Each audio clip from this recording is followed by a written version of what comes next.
Halo semuanya, perkenalkan, nama saya Sania Nuban dengan NIM 2306040020. Untuk topik yang saya ambil adalah penerapan machine learning berbasis statistik dalam memprediksi penyebaran TBC di Indonesia berdasarkan data epidemiologi. Yang pertama adalah latar belakang. Berdasarkan Global Tuberculosis Report tahun 2023 dari WHO, Indonesia menempati peringkat kedua tertinggi di dunia dalam jumlah kasus tuberkulosis setelah India. Estimasi kasus mencapai lebih dari 1 juta per tahun, dan pada tahun 2022, jumlah kematian TBC mencapai sekitar 134.000 jiwa. Meskipun data menunjukkan peningkatan temuan kasus dari tahun ke tahun, masih terdapat kesenjangan signifikan antara estimasi jumlah kasus dan jumlah kasus yang benar-benar terdeteksi. Hal ini berarti banyak kasus TBC tidak terdeteksi atau tidak dilaporkan yang menyebabkan penyebaran lebih luas di masyarakat. Oleh karena itu, diperlukan sebuah model prediksi yang mampu mengidentifikasi risiko penyebaran TBC secara akurat, terutama berbasis data epidemiologi. Disinilah teknologi machine learning berperan. Machine learning mampu memproses data besar dan mengenali pola penyebaran penyakit dan akurasi tinggi yang sebelumnya sulit dicapai dengan metode manual.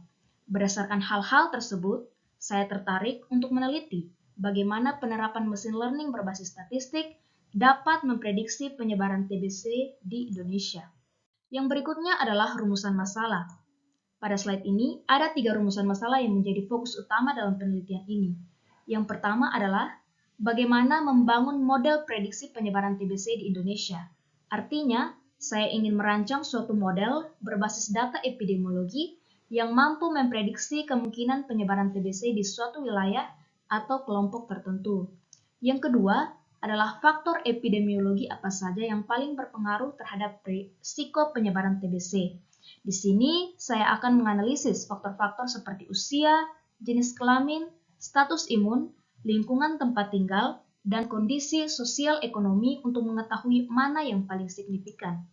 Yang ketiga adalah output utama yang dihasilkan dari model regresi logistik dalam memprediksi penyebaran penyakit tuberkulosis dan bagaimana interpretasinya dalam konteks epidemiologi.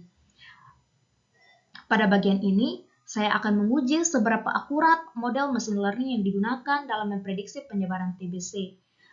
Nah, ketiga rumusan masalah ini saling berkaitan dan akan dijawab secara bertahap dalam proses penelitian. Yang berikutnya adalah tujuan penelitian.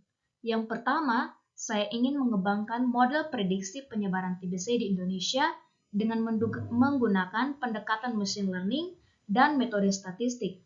Model ini bertujuan untuk memetakan kemungkinan penyebaran TBC berdasarkan data epidemiologi yang tersedia. Tujuan kedua adalah saya ingin mengidentifikasi variabel epidemiologi yang paling berpengaruh terhadap penyebaran TBC, seperti usia, jenis kelamin, status imun, serta faktor sosial ekonomi dan lingkungan. Dan yang ketiga adalah menghasilkan model prediksi risiko infeksi TBC menggunakan regresi logistik, serta menginterpretasikan hasilnya dalam konteks epidemiologi. Artinya, model ini tidak hanya memberikan output angka, tetapi juga bisa digunakan untuk memahami pola penularan yang terjadi di masyarakat. Ketiga tujuan ini saling berkaitan dan akan dijawab secara sistematis melalui proses pengumpulan data, analisis, serta pembangunan model machine learning yang akan saya jelaskan pada bagian metodologi penelitian. Berikutnya, kita akan masuk dalam manfaat penelitian. Yang pertama adalah manfaat dari sisi ilmiah. Penelitian ini berkontribusi dalam pengembangan ilmu, khususnya pada integrasi antara epidemiologi, statistik, dan machine learning. Ini penting karena pendekatan seperti ini semakin dibutuhkan untuk menganalisis masalah kesehatan masyarakat. Yang kedua, dari segi praktis, model prediktif yang digunakan dan yang akan dibangun diharapkan dapat membantu pihak-pihak terkait, seperti Kementerian Kesehatan atau Dinas Kesehatan, dalam merancang strategi pencegahan TBC yang lebih tepat sasaran dalam mengalokasikan sumber daya kesehatan secara efisien. Yang ketiga, dari segi kebijakan kesehatan masyarakat.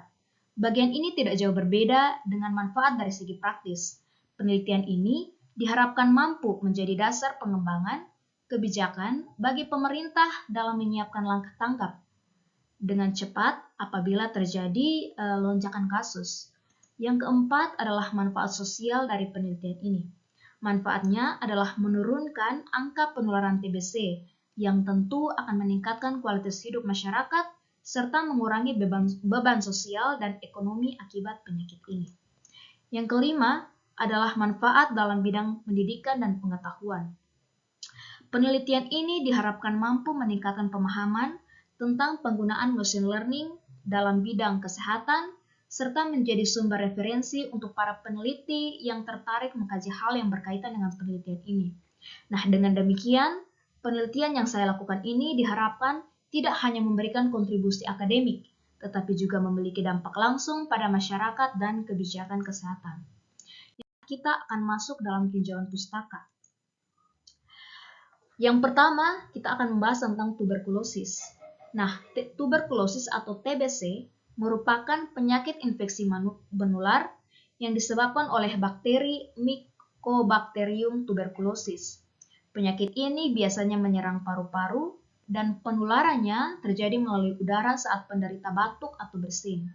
Gejala umum TBC paru berupa batuk yang berlangsung lama, berat badan menurun, demam, dan sesak napas. Penyakit ini masih menjadi beban kesehatan masyarakat di Indonesia, baik dari segi morbiditas maupun mortalitas. Berdasarkan data WHO dan Kementerian Kesehatan, Indonesia menempati peringkat kedua untuk jumlah kasus TBC terbanyak seperti yang sudah sampaikan di bagian latar belakang. Oleh karena itu, pemahaman tentang mekanisme penularan dan faktor-faktor risiko sangat penting untuk membangun model prediktif yang akurat dalam penelitian ini. Nah, selain membahas TBC sebagai penyakit menular, kita juga akan membahas tentang konsep dasar dari epidemiologi. Epidemiologi yaitu ilmu yang mempelajari penyebaran penyakit dalam populasi serta faktor-faktor yang memengaruhinya. Dalam epidemiologi, kita mengenal sejumlah istilah penting seperti prevalensi atau jumlah total kasus dalam suatu populasi pada waktu tertentu. Yang kedua, insidensi, yaitu jumlah kasus baru dalam periode tertentu. Yang ketiga adalah CVR atau Case Fatality Rate. Dan yang berikutnya adalah angka kontak erat. Yang semua itu penting untuk memahami dinamika penyebaran penyakit, khususnya penyakit tuberkulosis. Nah, salah satu bagian penting dalam epidemiologi adalah model penyebaran penyakit seperti model SEER atau SAIR yang membangun populasi menjadi kelompok, yaitu ada 3. Yang pertama rentan, terinfeksi, serta sembuh. Model ini bisa digunakan lebih lanjut dan dikombinasikan dengan algoritma machine learning untuk meningkatkan prediksi. Dalam konteks penelitian ini, data epidemiologi berperan sebagai input utama untuk membangun model prediktif dan pemahaman konsep dasarnya sangat penting untuk menentukan variabel mana yang relevan untuk dianalisis. Yang berikutnya adalah machine learning dalam epidemiologi. Nah, machine learning digunakan untuk prediksi penyakit dan klasifikasi risiko. Yang berikutnya, machine learning digunakan untuk membantu deteksi dini dan pengambilan keputusan berbasis data. Machine learning, khususnya pendekatan supervised learning, menggunakan 2 elemen utama, yaitu ada elemen fitur atau variabel input seperti usia, status imun, dan lingkungan, serta label atau output, yaitu status terinfeksi TBC, individunya terinfeksi atau tidak. Nah, beberapa algoritma yang digunakan untuk prediksi penyakit menular antara lain yang pertama adalah regresi logistik. Nah, regresi logistik ini cocok untuk prediksi biner, terdeteksi atau tidak, dengan outputnya berupa probabilitas. Dan yang berikutnya adalah decision tree. Nah, decision tree ini akan memberikan visual, mudah ditafsirkan, dan menggambarkan alur keputusan berdasarkan fitur epidemiologi. Dalam penelitian ini, machine learning digunakan bukan hanya untuk melakukan klasifikasi, tetapi juga untuk membantu memahami faktor-faktor risiko dominan yang mendorong penyakit TBC, sehingga hasilnya tidak hanya teknis, tetapi juga dapat digunakan dalam pengambilan keputusan kesehatan masyarakat. Yang berikutnya adalah peran penting dalam penerapan machine learning. Yang pertama, statistik berperan sebagai dasar perhitungan dan interpretasi dalam algoritma machine learning. Misalnya pada regresi logistik yang merupakan model statistik yang digunakan dalam supervised learning untuk klasifikasi biner. Dalam hal ini, apakah individu itu terinfeksi TBC atau tidak. Yang kedua, statistik digunakan untuk menganalisis distribusi dan hubungan antar variabel epidemiologi yang akan digunakan, seperti faktor-faktor yang sudah saya sebutkan sebelumnya. Ada jenis kelamin, faktor lingkungan, dan faktor lainnya. Analisis deskriptif distribusi ini akan membantu memahami pola umum dalam data sebelum model machine learning dibangun. Dan yang ketiga, statistik juga sangat penting dalam evaluasi kinerja model. Model statistik digunakan untuk menentukan seberapa baik model yang akan dibangun memprediksi penyebaran penyakit TBC. Jadi, dalam penelitian ini, statistik tidak hanya digunakan untuk analisis awal data, tetapi juga menjadi dasar dari proses pengembangan dan validasi model machine learning. Kita akan membahas tentang metodologi penelitian. Yang pertama adalah sumber data yang digunakan. Sebelumnya, penelitian ini bersifat kuantitatif prediktif dengan pendekatan berbasis data dan teknologi machine learning. Untuk sumber data tersendiri, yang pertama ada data epidemiologi seperti usia, jenis kelamin, dan status imun, serta variabel-variabel lainnya yang akan dipertimbangkan. Yang berikutnya adalah data klinik, misalnya riwayat pengobatan dan hasil laboratorium.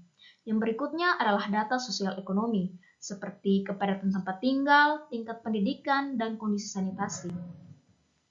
Yang berikutnya adalah populasi dan sampel penelitian. Populasi penelitian adalah individu yang terinfeksi TBC. Yang akan saya ambil adalah individu dalam 5 tahun terakhir. Sedangkan sampel yang akan diambil adalah individu yang memiliki data berkaitan dengan variabel-variabel yang dibutuhkan. Untuk variabel penelitian, ada variabel dependen, yakni penyebaran TBC yang merupakan variabel yang akan diprediksi dalam penelitian, juga variabel independen, yakni faktor demografis, faktor klinis, faktor sosial ekonomi, serta faktor lingkungan. Yang berikut adalah teknik pengumpulan data. Penelitian ini menggunakan data dari Laporan Epidemiologi Nasional tentang TBC, basis data kesehatan nasional dari Kemenkes RI, juga data publik seperti data dari World Health Organization atau WHO. Selanjutnya, mengenai teknik analisis data dan tahapan pelaksanaan penelitian. Analisis data dilakukan dalam 2 bagian. Yang pertama, analisis deskriptif statistik untuk melihat gambaran awal data, seperti distribusi frekuensi, ukuran pemusatan data, ukuran penyebaran model. Yang kedua, saya akan menggunakan beberapa algoritma machine learning, yaitu regresi logistik. Nah, regresi logistik ini digunakan untuk memprediksi kemungkinan seseorang terinfeksi berdasarkan faktor-faktor epidemiologi. Yang berikutnya adalah decision tree. Nah, decision tree ini digunakan untuk memvisualisasikan pengambilan keputusan. Dan yang terakhir adalah random forest. Random forest ini digunakan untuk meningkatkan akurasi dan menghindari kesalahan yang terjadi dalam pengambilan keputusan. Yang berikutnya adalah tahapan penelitian yang akan saya lakukan. Tahapan penelitian ini melalui 5 tahapan, mohon maaf. Yang pertama, persiapan dan pengumpulan data. Yang kedua, pengolahan data. Yang ketiga, pembangunan model machine learning. Yang keempat, evaluasi dan validasi model. Dan yang kelima adalah analisis hasil serta interpretasi hasil dan penyusunan laporan penelitian. Dengan metode-metode ini, diharapkan hasil yang diperoleh akurat dan dapat memberikan kontribusi bagi upaya pengendalian TBC di Indonesia. Sekian presentasi mengenai penerapan machine learning berbasis statistik dalam memprediksi penyebaran TBC di Indonesia berdasarkan data epidemiologi. Semoga apa yang direncanakan dalam penelitian ini boleh berjalan dengan lancar dan dapat memberi dampak serta kontribusi nyata bagi upaya pengendalian TBC di Indonesia.